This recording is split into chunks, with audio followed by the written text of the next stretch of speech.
ॐ स्थापकाय च धर्मस्य सर्वधर्मस्वरूपिणे अवतारवरिष्ठाय रामकृष्णाय ते नमः।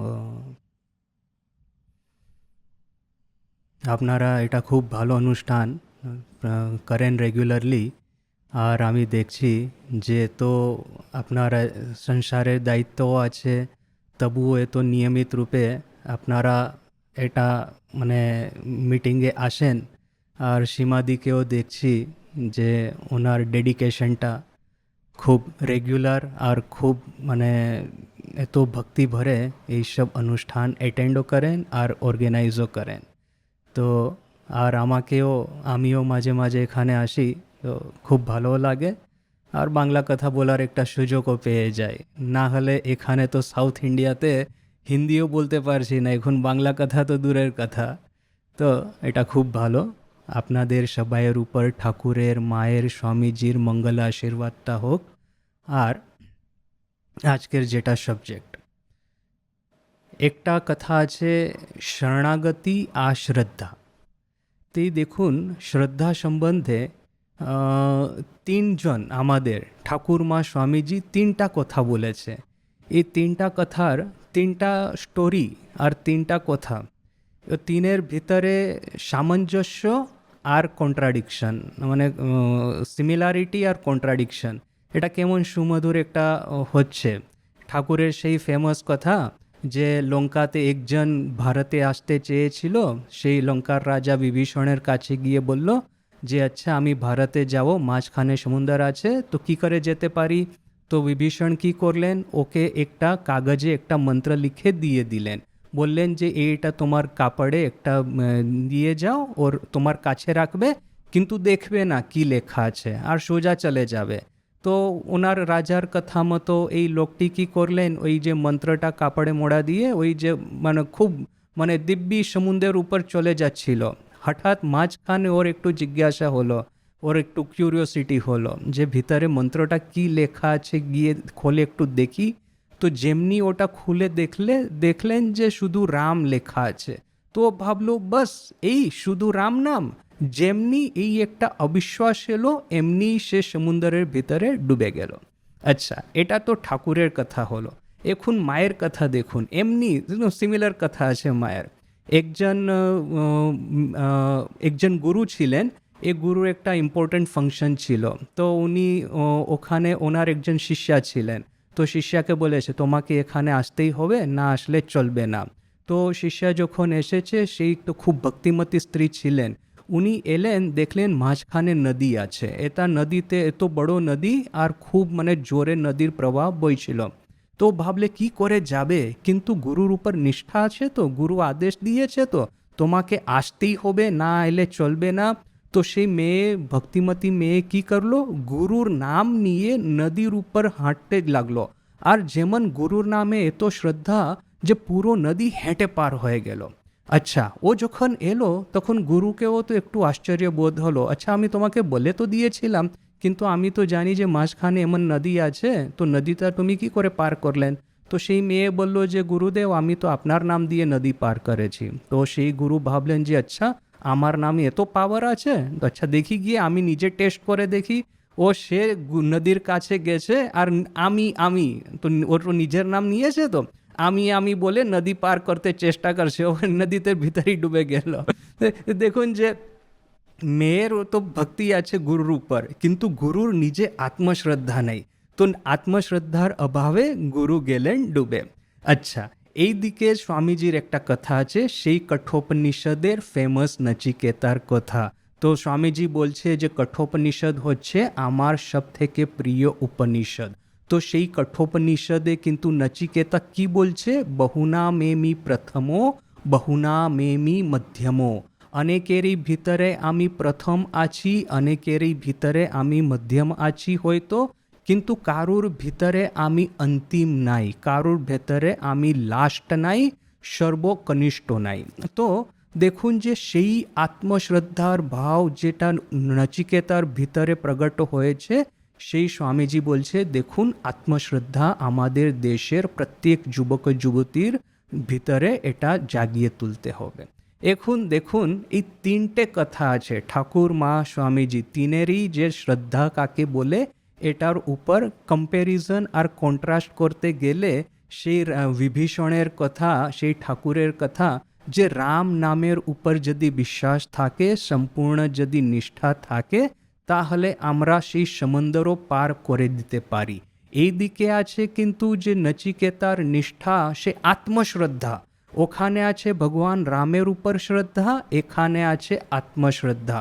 তো নচিকেতার আত্মশ্রদ্ধা ছিল বলে যমরাজের সঙ্গে গিয়ে যমরাজকে কোয়েশ্চেন করে যমরাজের কাছে মৃত্যুর রহস্য জেনে ফিরত এসে গেছে। মানে সেই মানে সেই ভবসাগর পার করে আবার ফিরত চলে আসা, সেই হলো নচিকেতার আত্মশ্রদ্ধার পরিণাম। কিন্তু মাঝখানে একটা আছে, যদি আমাদের শ্রদ্ধা না থাকলে তাহলে যদি আমি নিজের যদি মানে উপনিষদের যেটা আছে অহম ব্রহ্মাস্মি কিংবা সোহম সেটা আমি যতই বলতে থাকি কিংবা ঈশ্বরের উপর আমার যতই বিশ্বাস হোক, কিন্তু একটা ভিতরে পবিত্রতা না থাকলে কিংবা একটা নিঃস্বার্থতা না থাকলে আমরা কখনো ভবসাগর পার হতে পারবো না।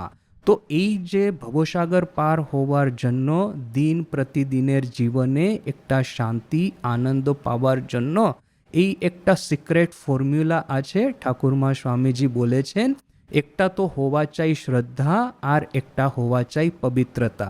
শুধু কথার কথা শ্রদ্ধা নাই, যে রাম নাম লেখা আছে যতক্ষণ ও জানে না যে শুধু রাম নাম লেখা আছে ততক্ষণ তো ভালো করে যাচ্ছিল, এখানে ওই গুরুর নাম ধরে সেই মেয়ে তরে গেল, গুরু তরতে পারলো না। এখানে যেমনি ভাবলো যে শুধু রাম নাম লেখা আছে এমনি সেই ডুবে গেল। তো এই শ্রদ্ধার সঙ্গে সঙ্গে পবিত্রতা হওয়া চাই। সে মেয়ের তো গুরুর উপর শ্রদ্ধাও ছিল, ভিতরে একটা পবিত্রতাও ছিল, নিঃস্বার্থতাও ছিল। যখন গুরুর শ্রদ্ধা আছে, হয়তো ও ভাবছে যে সেই মেয়ে আমার নাম দিয়ে তরে গেছে, আমি কেন তরতে পারবো না নিজে, কিন্তু ওর ভিতরে সেলফিশনেসও ছিল। ও টেস্ট করতে চেয়েছিল যে আমার নিজের যদি এত পাওয়ার থাকে তো আমি কেন না এই পাওয়ারের অন্য কোনো জায়গায় গিয়ে টেস্ট করতে পারবো কি না।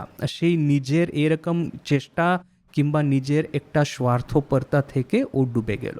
তার মানে এই দুটো কথা আছে আমাদের প্রত্যেকেরই আধ্যাত্মিক জীবনে। এই যে আধ্যাত্মিক জীবন, অনেকেই এসে আমাকে জিজ্ঞাসা করে, আচ্ছা মহারাজ আমি জব ধ্যান ঠিক করার মতো পারছি না করতে, আমি যদি 10-15 মিনিটই যদি বেশি একটু জব করতে আমার মনটা একেবারে চঞ্চল হয়ে ওঠে। আমি যদি দিন কাটাই তো আমার জীবনে এত সব ঘটনা হয়ে গেছে যে আমি একটুও স্থির হয়ে বসে থাকতে পারি না। আমার মনের ভিতরে সব সময় স্ট্রেস চলে আসে, সব সময় টেনশন চলে আসে। তাহলে কি করা যাবে?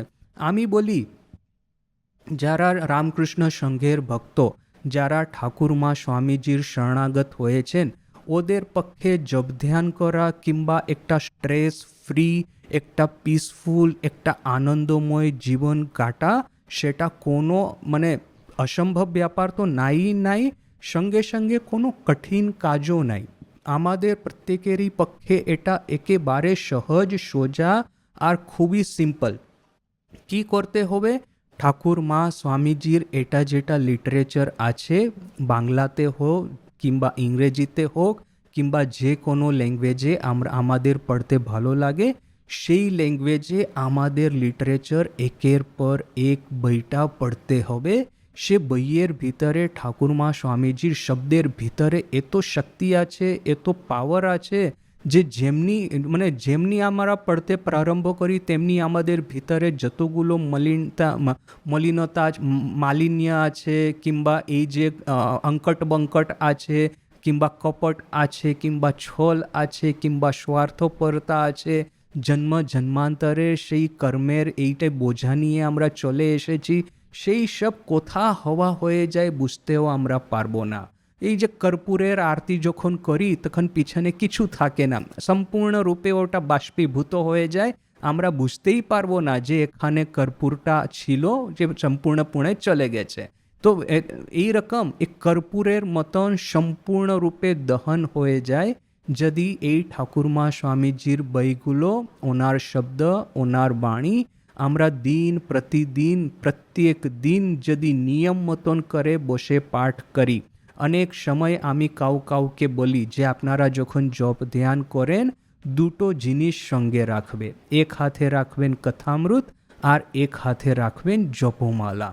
এই যেই ঠাকুরের নাম সেই ঠাকুরের বাণী, ওনার বাণী ওনার নাম জপ করতে প্রারম্ভ করবেন। যদি আপনি জপ করতে করতে আটকে যান তখন ঠাকুরের কথামৃত পড়তে প্রারম্ভ করে দেবেন, আর কথামৃত পড়তে পড়তে যখন মনটা একাগ্র হয়ে যায় আবার আপনি জপ করতে প্রারম্ভ করে দেবেন। জপ করতে করতে যদি মনে একটু বিক্ষেপ এলো আবার কথামৃত পড়াটা প্রারম্ভ হলো, আর কথামৃত পড়ে যখন মনটা একাগ্র হয়ে গেল তখন আবার জপ চলতে লাগলো। অনেক সময় এরকম হয়, আমি শুনেছি কারুর কাছে যে জপও করছে আর কথামৃতও পড়ছে আর দুটো এক হয়ে যাচ্ছে আর দুটোই যেন বিস্মৃত হয়ে যাচ্ছে, মনটা একেবারে স্থির হয়ে যাচ্ছে।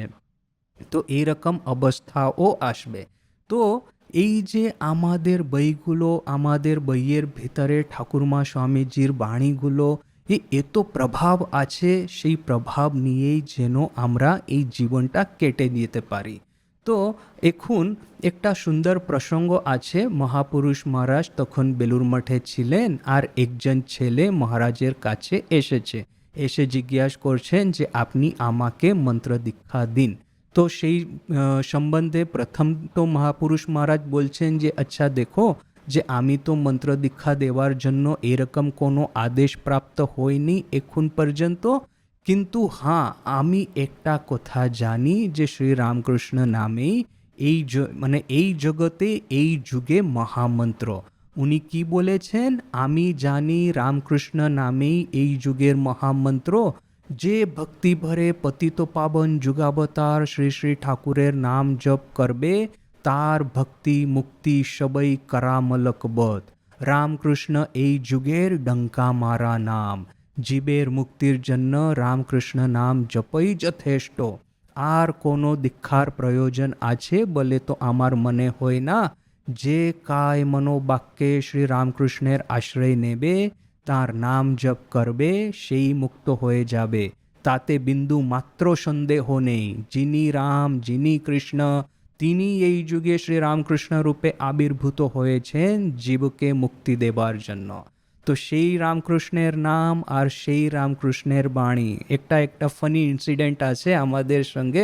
এই মহাপুরুষ মহারাজ তখন প্রেসিডেন্ট ছিলেন আর বিজ্ঞান মহারাজ একবার এলাহাবাদ থেকে বেলুর মঠে এসেছেন।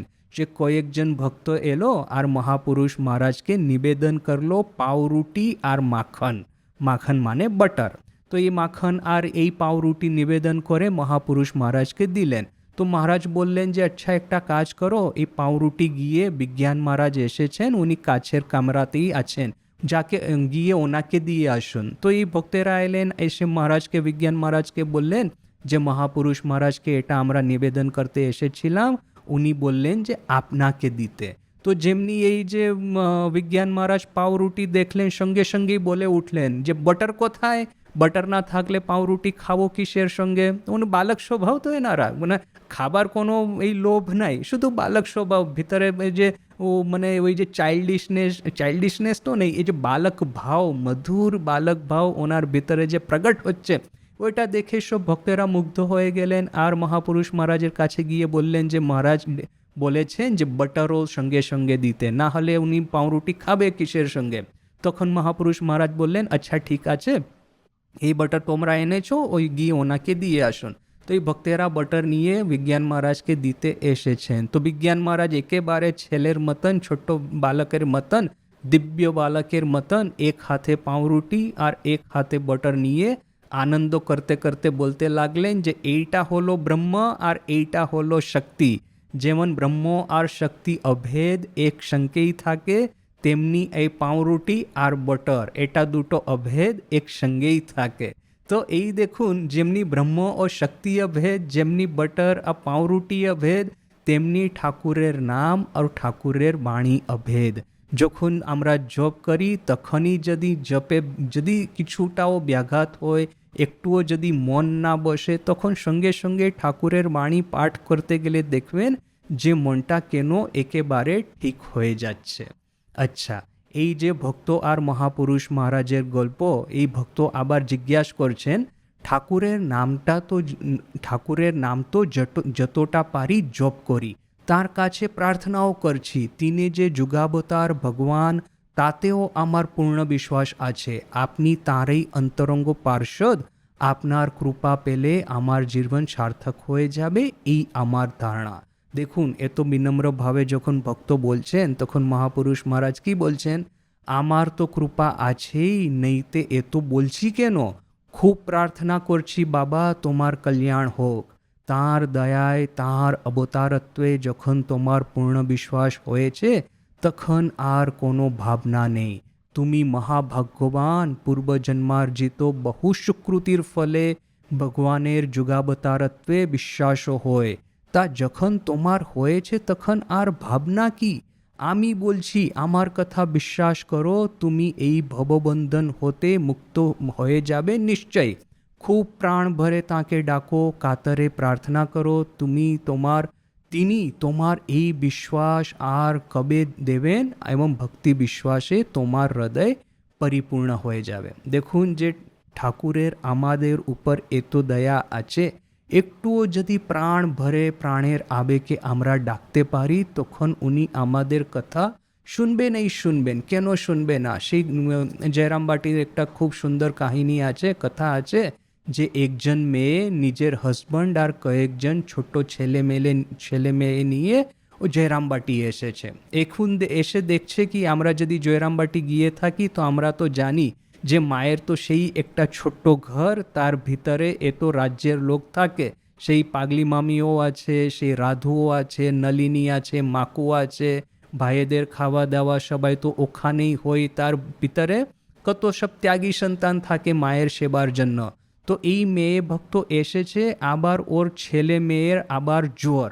তো ওদেরকে কোথায় রেস্ট করানোর জন্য কোথায় জায়গা খুঁজতে হবে, আর এদেরকে খাওয়ানো, কিছু রেস্ট করানোর জন্য কিছু ব্যবস্থা করতে হবে। তো সেই মেয়ে তো একেবারে কাতর হয়ে পড়লো যে এত ছোট বাড়ি, তারপর আবার লোকেদের নিয়ে ভর্তি, মায়ের কাছে কি সময় আছে? ওর যিনি তো একেবারে অনজান মেয়ে, ওর মায়ের সঙ্গে কখনো দেখা হয়নি, এরকম মেয়ের কি মা কিছু দেখবেন, ওর কি উপরে কি দয়া করবেন? তো সেই মেয়ে এরকম ভেবে একেবারে কাতর হয়ে বসে আছে। কেউ একজন গিয়ে মাকে খবর দিয়েছেন যে হ্যাঁ, এরকম একজন মেয়ে এসেছে, তার 2-3টে ছেলে, ওদের আবার জ্বর, আবার মেয়ে খিদে পেয়েছে, আর এদেরকে একটু রেস্টও করতে হবে। অনেক দূরে হেঁটে এসেছে, কি করা যাবে? বাড়িতে জায়গা নাই, খাবার হয়তো সব শেষ হয়ে গেছে, এখন এদের সঙ্গে কি করা যাবে? তো মা যেমনি শুনেছে, এমনি বাইরে এসে এই মেয়েকে, যেন নিজের মেয়ে, যে কত জন্মের পর যাকে ফিরত পেয়েছেন, কত বছরের পর একে আবার ফিরত পেয়েছেন, এরকম ওকে বসিয়ে ওকে স্নেহ করে ওর সঙ্গে ভালো কথা বলে একজনকে বলছে খাওয়া করে দাও। তারপর যে দুটো ছেলে ছিল জ্বর হয়েছে, ওদেরকে ভালো রেস্টের একটা জায়গা খুঁজে নিলেন, ওদের জন্য পথ্যি তৈয়ার হয়ে দিলেন। আর কিছুক্ষণের পরে তো দেখা গেল যে সেই মেয়ে যেন সেই মায়ের বাড়িতে এসেছে, এরকম নিজের বাড়িতে এসেছে এরকম করে, একটা হাতে ঘট নিয়ে, কলসি নিয়ে পুকুরে জল ভরতে গেছে। তো মানে দেখুন যে না মায়ের সঙ্গে কখনো দেখা, না মা নিজে ওকে কখনো দেখেছে, একেবারে অনজান, তবুও এত ছোট বাড়িতে এত লোক দিয়ে ভর্তি, তার ভিতরে মেয়ের সব ব্যবস্থা হয়ে গেল। আচ্ছা, কয়েকদিন সেই মেয়ে ওখানে থাকলো, তারপর হলোটা কি, যে ওর যাবার সময় হয়ে গেল। ও মায়ের বিদায় নিয়ে আঁখে অশ্রু ভরে, মানে চোখে জল এসে গেছে, ও যাচ্ছে। আর তারপর ওর যাবার কিছুটা সময় হলো, হঠাৎ এই নলিনী দি না কেউ কারুর চোখে পড়লো, সেই মেয়ে নিজের একটা শাড়ি নাকি নিজের একটা বস্ত্র ওখানে কেচে ওর রোদে রাখতে, মানে ড্রাই হওয়ার জন্য রোদে রেখে দিয়েছে। তো সেই বস্ত্রটা সেই মেয়েটি ভুলে গেছে, ওর এমনি চলে গেছে। তো সে শুনে তো মায়ের মনটা এত দুঃখে ভর্তি হয়ে গেল। মা ভাবলেন যে আরে, সেই মেয়ে এখন বাড়িতে যাবে, যখন পরার জন্য বস্ত্র খুঁজবে, তখন বুঝতে পারবে আরে বাপরে কি হলো, মায়ের বাড়িতে রেখে এসেছি, সেই অমনি তো গরিব মেয়ে, অমনি একটা বস্ত্র চলে গেল, ও কত দুঃখ পাবে। তো এরকম করে মা বসে বসে শোক করছে, তখন একজন ত্যাগী সন্তান মায়ের, একজন যুবা সন্ন্যাসী ওখানে উপস্থিত ছিলেন।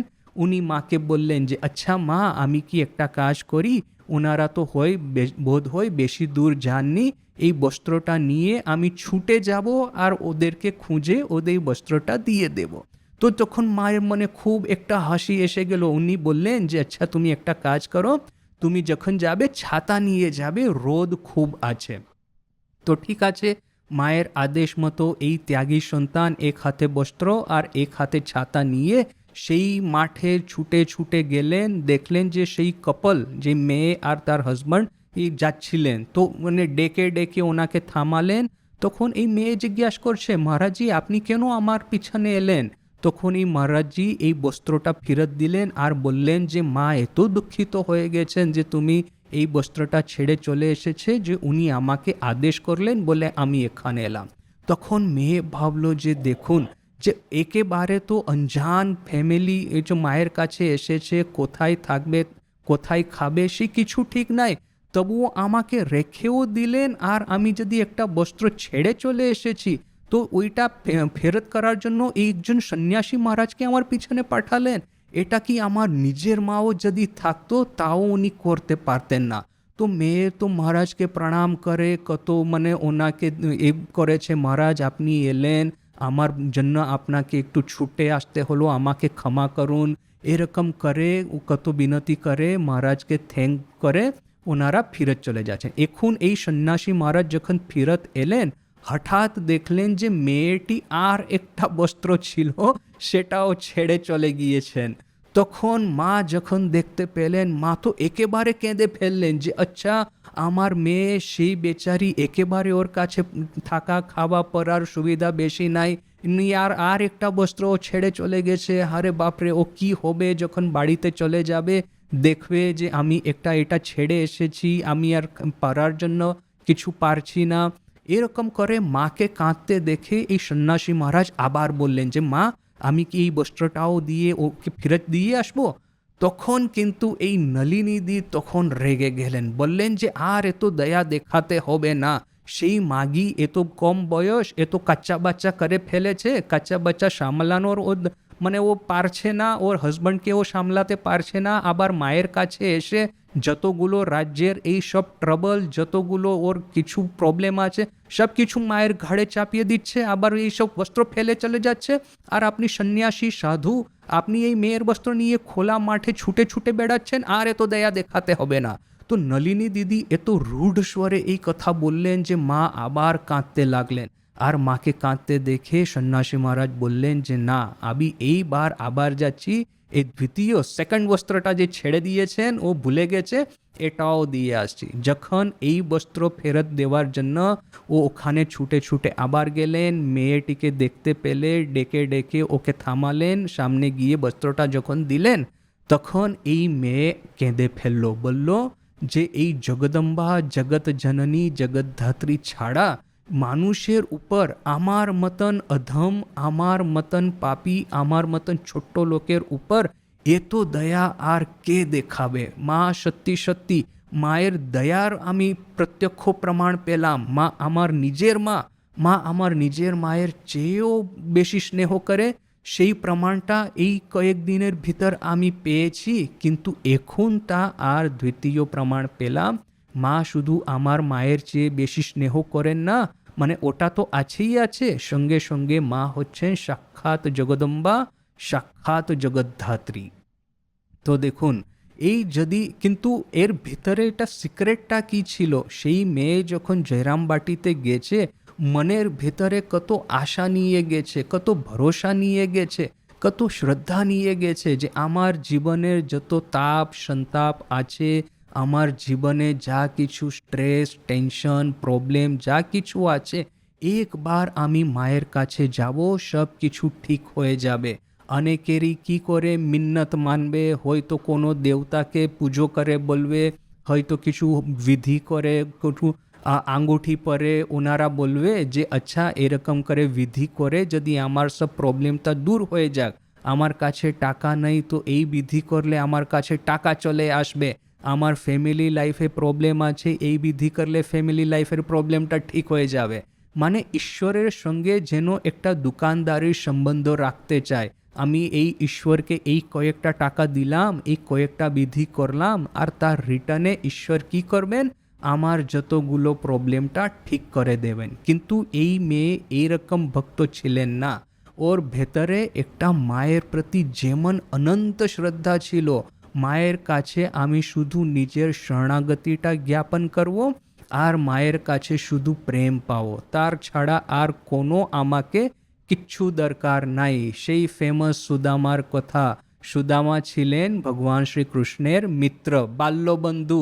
একসঙ্গে ওনারা সেই ওনারও যে গুরুকুলে পড়াশোনা করেছিলেন। কিন্তু সেই ভগবান কৃষ্ণ হলেন এত বড় রাজা, এত ধন সম্পত্তি বৈভব ওনার কাছে আছে, তবে সুদামা হচ্ছে একেবারে গরিব, ওনার কাছে কিচ্ছু নাই। তো ওই সুদামার যে পরিবার, ওনার ওয়াইফ মাঝে মাঝে বলছে যে আপনার বন্ধু তো ওখানে আছে, এত বড় রাজা, গিয়ে ওনার কাছে কিছুটা তো চেয়ে এসো না, তো তো আমাদের দারিদ্র্য দূর করবে, না হলে তুই ছেলেপুলেদের খাওয়ানোর জন্য বাড়িতে কিছু নেই, এইরকম করে আমরা কতদিন বেঁচে থাকবো। তো সুদামা ভাবছে যে আমি তো গিয়ে ভগবান কৃষ্ণের সঙ্গে আমার বাল্য সখার জন্য সখার সঙ্গে বাল্যবন্ধুর সঙ্গে দেখা তো করব, কিন্তু মুখে কিছু চাইতে পারবো না। কিন্তু তবুও যখন পরিবার এত হট করেছে, জিদ করেছে, তখন উনি গেলেন ভগবান কৃষ্ণের কাছে, আর ভগবানের কাছে কিচ্ছু চাইলেন না, শুধু এই ভগবানের স্নেহটা উনি মানে লব্ধ করলেন, আর সঙ্গে নিজের হৃদয়ের যেটা শরণাগতি কিংবা সখ্য ভাব যেটা ছিল সেটারই উনি প্রদর্শিত করলেন। ভিতরে যা কিছু নিজের সমস্যা, সেই কিছু ভগবানের কাছে বলার কোনো দরকার নাই। কিন্তু সেই সুদামা যখন ফিরত এলেন, দেখলেন যে ওই যে হট, যেটা একটা ঝোপড়ি ছিল, তার জায়গায় একটা বড় প্রাসাদ হয়ে গেছে, বড় মহল হয়ে গেছে, কত নৌকর চাকর আছে, কত টাকা কড়ি আছে। তো ভগবানের সঙ্গে সম্পূর্ণ শরণাগত হয়ে শুধু আমাদের শ্রদ্ধা ভক্তি জানাতে হবে, তারপর ভগবানের যা ইচ্ছা হয়তো দেবে, হয়তো নাও দিতে পারে, তাতে কোনো কিচ্ছু নাই। ঈশ্বরের যা ইচ্ছা তাই হবে। আমাদের পক্ষে আমরা শুধু একটা জিনিস দেব, সেটা হচ্ছে শরণাগতি, আর শুধু একটা জিনিস চাইব, সেটা হচ্ছে ওনার কৃপা। তারপরে এই সংসারে যা হবার হবে। এই দিন প্রতিদিনের জীবনে আমরা দেখুন যে আমাদের ভিতরে অ্যাম্বিশন অনেক থাকে। এখন ছেলে যে স্টুডেন্ট আছে, পড়াশোনা করতে যায়, স্কুলে যায় কিংবা কলেজে যায়, তো কীভাবে ওখানে গিয়ে যে আমি এতটা পড়াশোনা করে এতটা মার্কস টেনে আনবো, আর এতটা মার্কস পেলে আমি এত ভালো কলেজে অ্যাডমিশন নেব, তারপর আমার এটা কর্পোরেট সেক্টরে আমার একটা জব হবে, ওখানে আমার এতটা প্যাকেজ হবে, মানে অ্যানুয়াল স্যালারিটা এতটা পাবো, তারপর আমি ফ্যামিলি ম্যারেজ করব বগেরা বগেরা। কিন্তু যদি দেখুন এই আমেরিকাতে কয়েকজন এরকম লোকেরা আছে, মানে বিশ্বের সব থেকে ধনী লোকেরা, কিন্তু ওনারা তা চায় না যে আমরা টাকা অর্জন করি। ওদের জীবনে একটা মিশন আছে। যেমন বিল গেটস বলছে না কি, ও বলছে না, ও যখন স্টুডেন্ট ছিল সে বলছিল না যে আমি বিলিয়নের হব কিংবা আমি সব থেকে বড় একটা কোম্পানি এস্টাবলিশ করব। ওর একটা মিশন ছিল, I want to put a desktop upon every desktop माने পিসি কম্পিউটার, ডেস্ক মানে টেবল, আমি প্রত্যেক টেবলের উপর একটা পিসি রাখবো, এই হচ্ছে আমার মিশন, এই হচ্ছে আমার জীবনের সবথেকে প্রধান কার্য। সেই সময়ে কি ছিল, কম্পিউটারটা বড় বড় কম্পিউটার ছিল আর খুব কস্টলি ছিল। এই যে পার্সোনাল কম্পিউটার কিংবা হোম কম্পিউটার এরকম কোনো কনসেপ্টই নাই। বড় বড় কর্পোরেশন কিংবা বড় বড় ইউনিভার্সিটিতেই কম্পিউটার থাকতে পারে। সেই কম্পিউটার কেনার জন্য, মেনটেন করবার জন্য আপনাকে লক্ষ লক্ষ টাকা খরচ করতে হবে। তারপর পুরো সায়েন্টিস্টের একটা টিম রাখতে হবে ওটাকে অপারেট করার জন্য। তো এত কমপ্লিকেটেড কম্পিউটারকে একটা সফটওয়্যার বানিয়ে যে ওকে একদম সহজ সরল করে দেওয়া, ঘরে রাখতেও পারি, আমরা নিজে ওটাকে অপারেটও করতে পারি, ওর মানে ওটা হার্ডওয়্যারটা একটা সহজ হয়ে যাবে। ওই যে মিশন স্টেটমেন্ট দিয়ে যখন ও কাজ করছে, তখন বোঝা গেল যে এই যাকে বলে পার্সোনাল কম্পিউটার কিংবা হোম কম্পিউটার, এত পপুলার হয়ে গেল অনেকেরই। আজকাল দেখবেন যে হয়তো পার্সোনাল কম্পিউটার কিংবা ল্যাপটপ আজকে অনেকেরই কাছে, বেশিরভাগের লোকেদেরই কাছে আছে। তো এই করতে করতে ও বিলিয়নেরও হয়ে গেল। তো ও বলছে না যে আমি টাকা চাই না, টাকা হওয়াটা তো খুব ভালো, কিন্তু টাকার পিছনে ছুটতে চাই না। আমার জীবনে একটা হায়ার মিশন আছে, সেই মিশন অ্যাকমপ্লিশ করলে টাকা আসুক কিংবা নাই আসুক তাতে কিছু এসে যায় না। তো তেমনি আমাদের জীবনে যদি আমরা শান্তি চাই, আনন্দ চাই, এই আপনি যে ছোট্ট ছোট্ট জিনিস, আমি ফ্যামিলি ভালো হবে, কেরিয়ার ভালো হবে, টাকা বেশি চাই, আমার প্রমোশন হবে, আমি যদি বিজনেস করি তো আমার সেলসটা বেশি বাড়ে, আমি যদি জব করি তো ওখানে তো অফিস পলিটিক্স তো আছেই আছে, তো সবাইকে পিছনে ছেড়ে আমি নিজের একটা প্রমোশন পেয়ে নেব।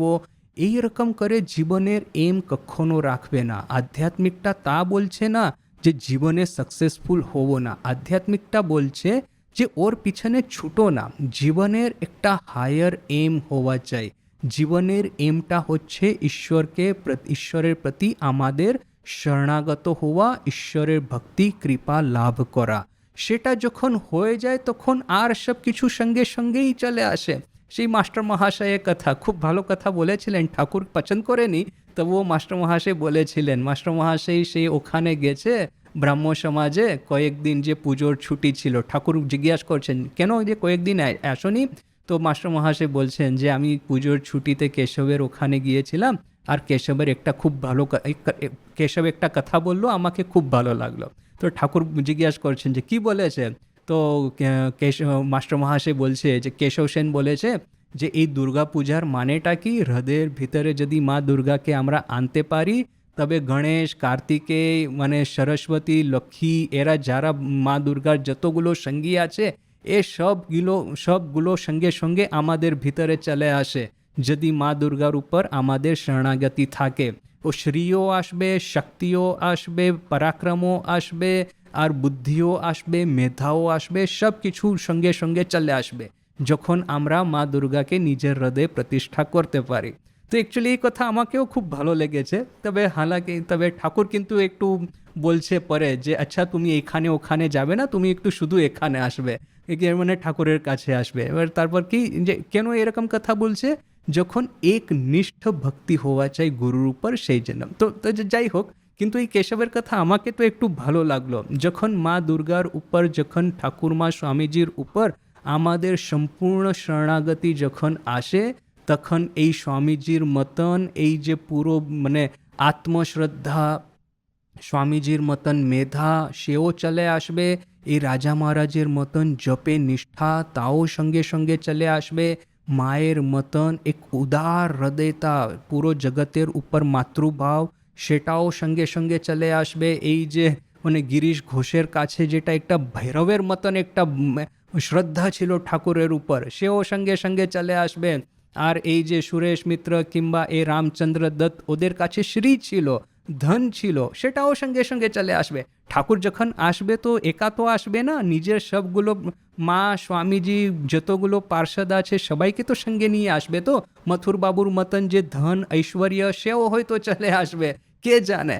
এইসব চাওয়াটা ভালো নেই, কিন্তু আমাদের এটা ভাবতে হবে যে যতটা আমরা ধন ঐশ্বর্যের পিছনে ছুটবো ততটাই ধন ঐশ্বর্য আমাদের থেকে দূরে পালাবে।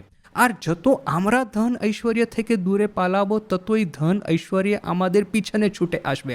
সে মধুরবাবুর খুব ভালো একটা কথা, চন্দ্রামণি দেবী সেই সময়ে দক্ষিণেশ্বরে থাকতে এসেছেন, আর মথুরবাবুর এটা ইচ্ছা হলো যে চন্দ্রামণি তো ঠাকুরের মাতা স্বয়ং, তো ঠাকুরের যেমন সেবা করছি আমি, তেমনি চন্দ্রামণি দেবীরও সেবা করব, ঠাকুরের জননীর সেবা করব। তো সেই মথুরবাবু এসে চন্দ্রামণি দেবীকে বলছে যে আচ্ছা মা, আমি তো আপনার ছেলের তো এত সেবা করছি, এইবার আপনার সেবা করার একটা সুযোগ আমাকে দিন। আপনি আমাকে বলুন যে আপনাকে কি দরকার, আপনি যেটা বলেন সেটা আমি আপনার জন্য কিনে আনবো।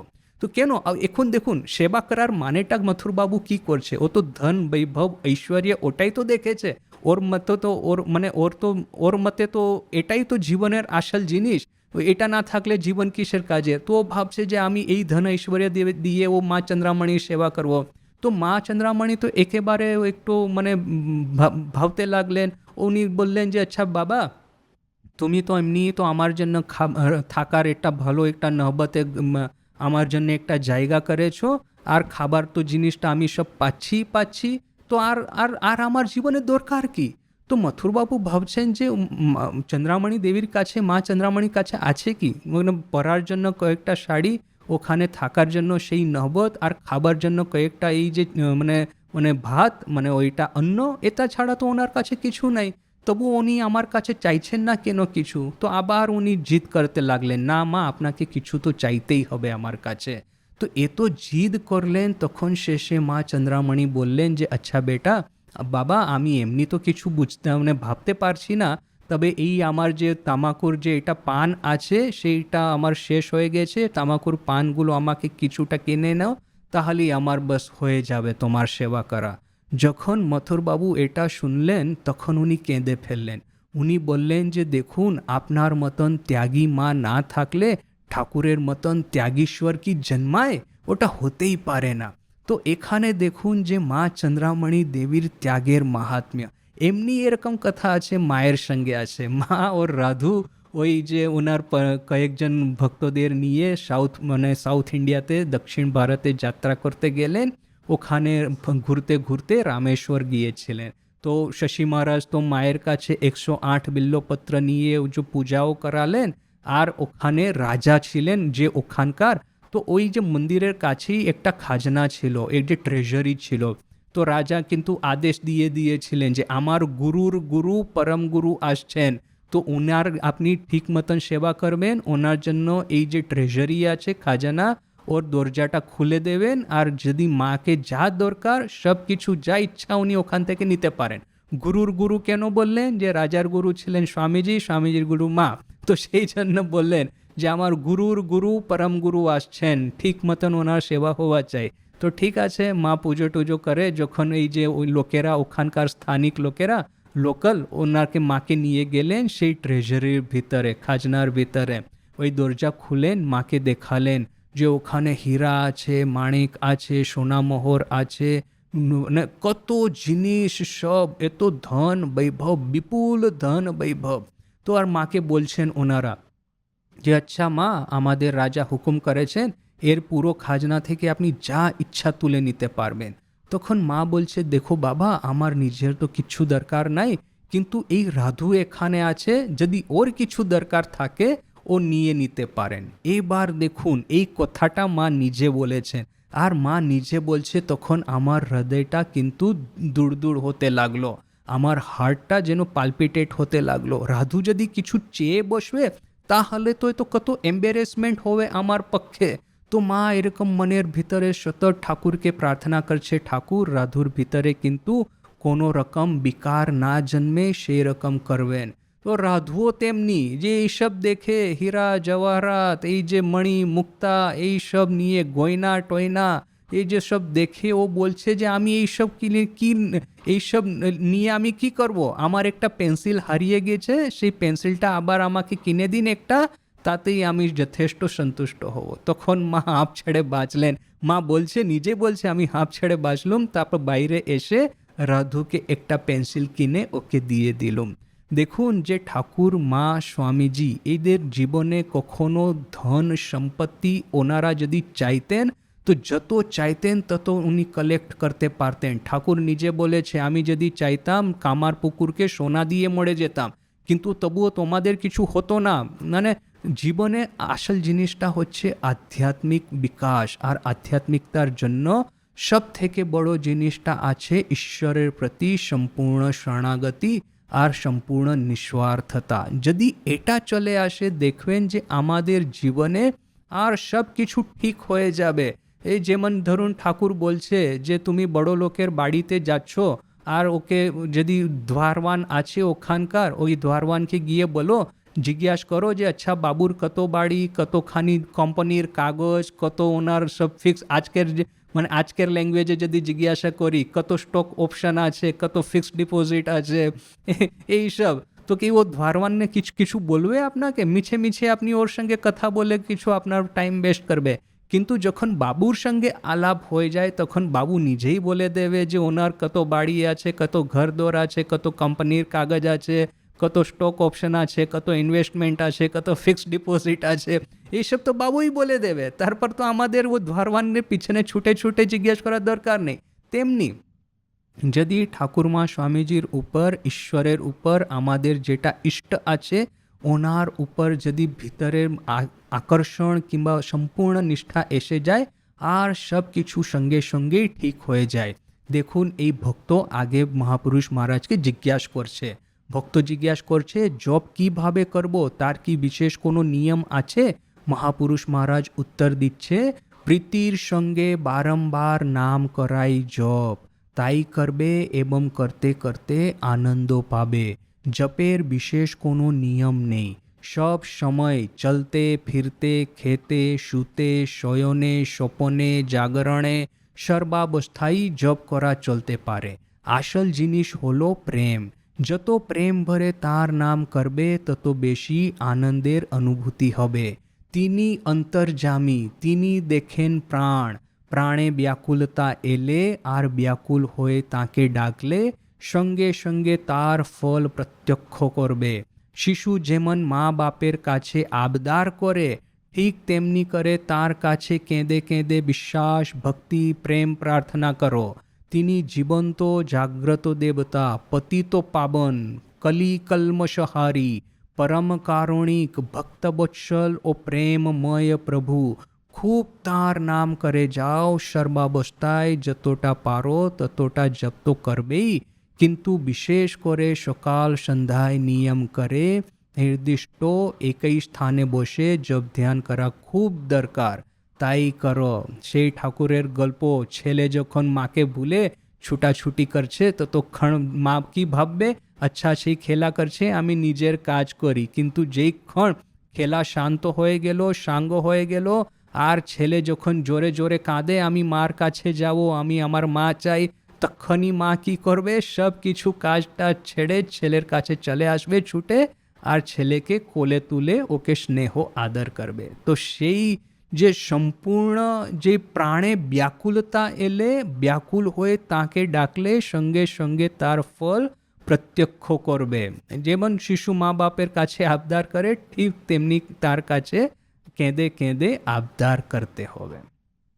আচ্ছা, তো আজকে এইটা যেটা আমাদের যেটা সাবজেক্ট, এই সাবজেক্টের উপর এইটা কথা হলো, আর যখন আবার দেখা হবে তখন আর বেশি কথা আমরা বলবো। এখানে আমি শেষ করি। ওম শান্তি শান্তি শান্তি, হরি ওম তৎসৎ।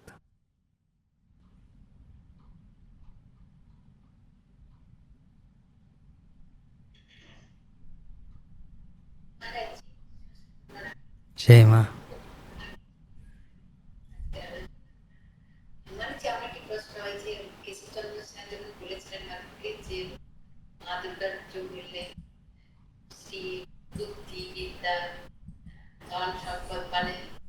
সবাইকে নিয়ে আসেন সব পরিবারে, এটি সবকিছুই আসবে, যেটি আপনি বললেন যে চ্যারিটেবল বাস, কিন্তু ঠাকুর বললেন তুমি একারণে যেও না, মানে ঠাকুর বলতে চেয়েছেন যে তুমি এই কামনা নিয়ে পুজো করে না। না, সেটা তো আছেই, মানে ঠাকুর সেই সম্বন্ধে কোনো মন্তব্য প্রদর্শিত করেনি। ঠাকুর বলছে যে তুমি ওখানে না গিয়ে এখানে আসবে, সে গুরু প্রতি নিষ্ঠা হওয়া চাই, সেইটা কথা বলছে ঠাকুর।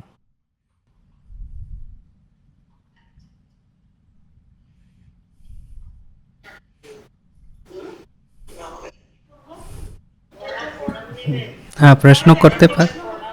হ্যাঁ হ্যাঁ হ্যাঁ, করুন। জয় মা। এই যে গল্পটা যে আছে, যে রাম নামে দিয়ে যে দিয়েছিলেন, এটা কি আমাদের জীবনে কি ওটা ভবসাগর পার করার মন্ত্র? আমাদের জীবনে ভবসাগর পার করার জন্য তো রামকৃষ্ণ মন্ত্র আছেই তো।